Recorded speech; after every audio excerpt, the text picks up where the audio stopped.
Normally, medical humanities uses art, literature, and philosophy to train doctors to be more empathetic.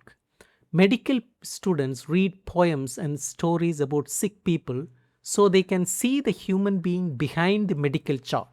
But there is a hidden problem. Traditional medical humanities still puts the doctor at the center. The doctor learns empathy, but the patient stays a passive object of care. The goal is still to cure the patient and make them normal again.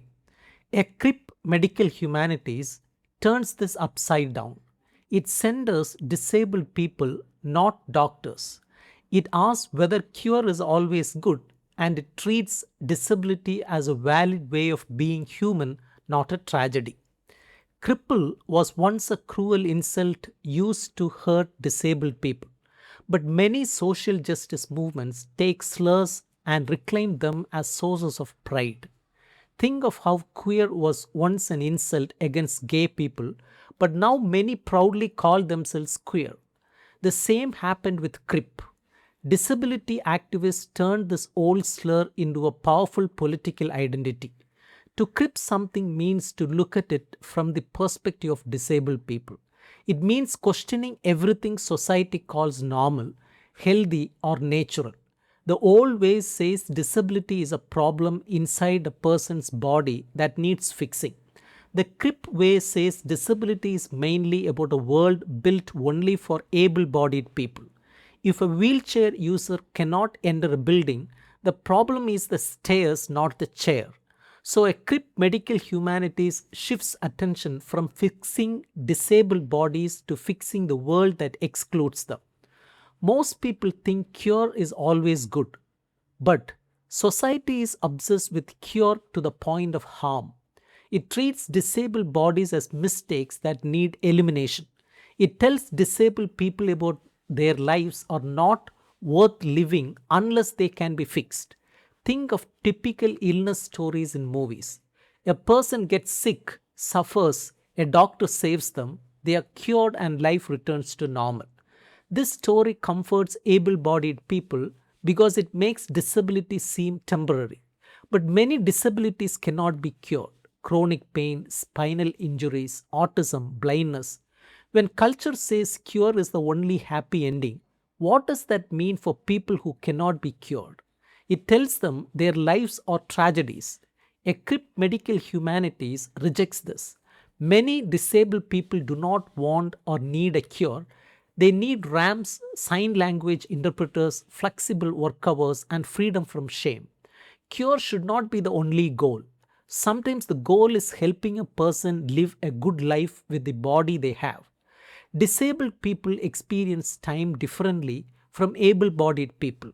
Our world runs on able bodied time, a rigid schedule of waking early, working long hours, meeting deadlines, and moving fast. Success is measured by speed and efficiency. Now imagine living in a body that cannot follow the schedule.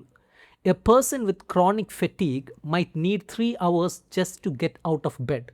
A person with chronic pain might have bad days where they cannot work at all. These bodies are not lazy, they simply move at a different speed. Crip time is a name for that different speed. It values rest, pauses, and flexibility. It refuses to measure human worth by how fast a person can produce. Being late to a meeting is not a moral failure. Maybe that person had a medical emergency. Crip time also changes storytelling. A classic hero story moves forward in a straight line to a happy ending. But disabled lives loop back, get worse than better, then worse, and never reach a final cure. Crip stories honestly reflects this reality, and we should value them. One of the most painful experiences for disabled people is being disbelieved by doctors. You go to a clinic with real symptoms and the doctor tells you nothing is wrong, or it is all in your head, or you are just looking for drugs. This is called epistemic violence. The medical system systematically refuses to believe disabled patients' knowledge about their own bodies. The doctor has institutional authority, degrees, lab tests, x-rays. When your words do not match their objective measurements, they often conclude you are lying or exaggerating. This is especially common for invisible conditions like fibromyalgia, chronic fatigue syndrome, and long COVID. Traditional medical humanities tries to solve this by teaching doctors to be better listeners. That is good, but it still leaves the doctor in charge.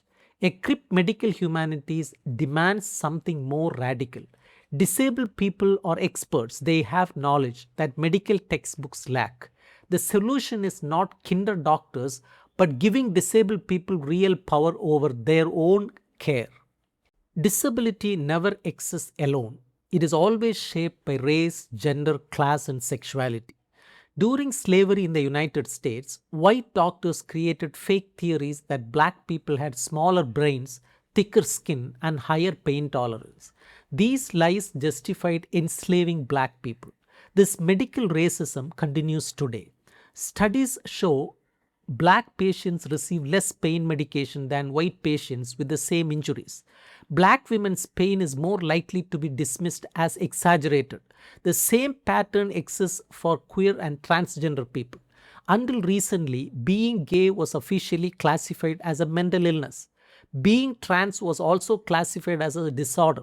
A Crip Medical Humanities looks at these intersections. It refuses to treat the disabled patient as a generic category.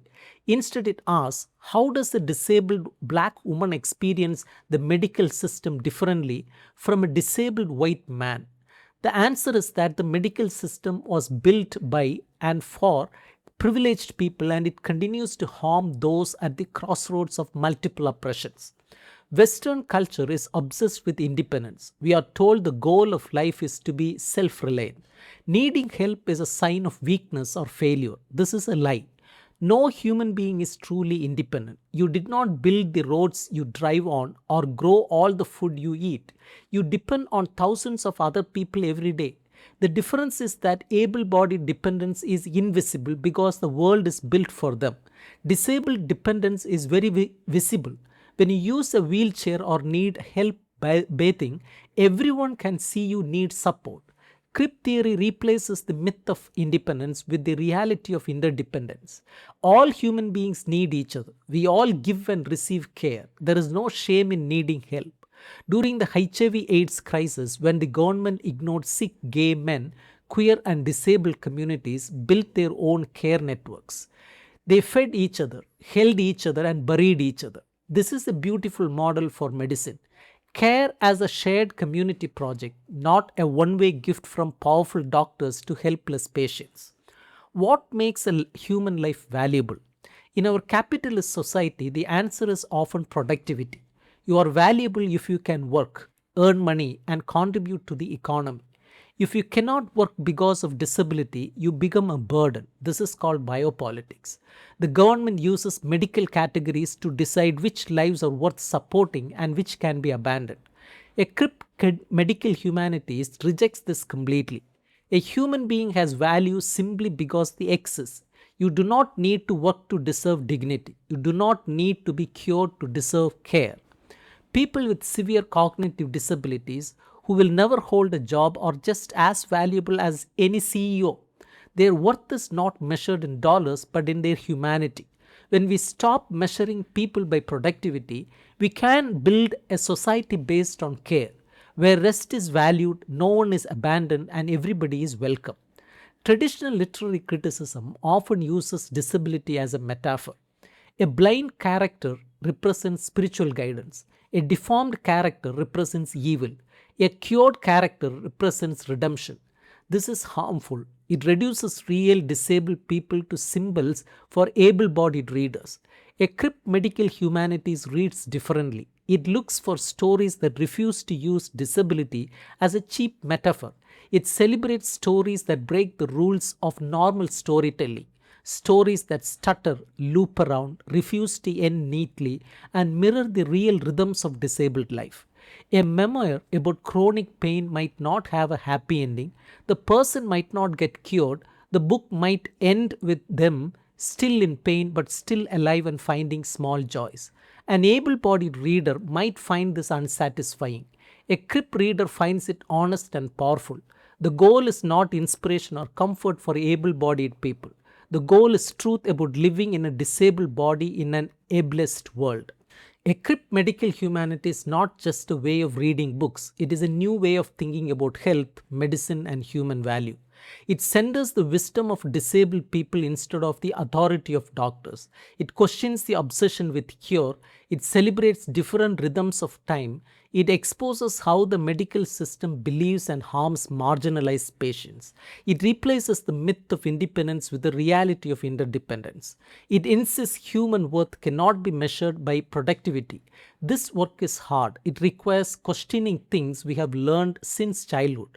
But it offers a beautiful vision, a world where all bodies are welcome, all people are valued, and care is something we share together.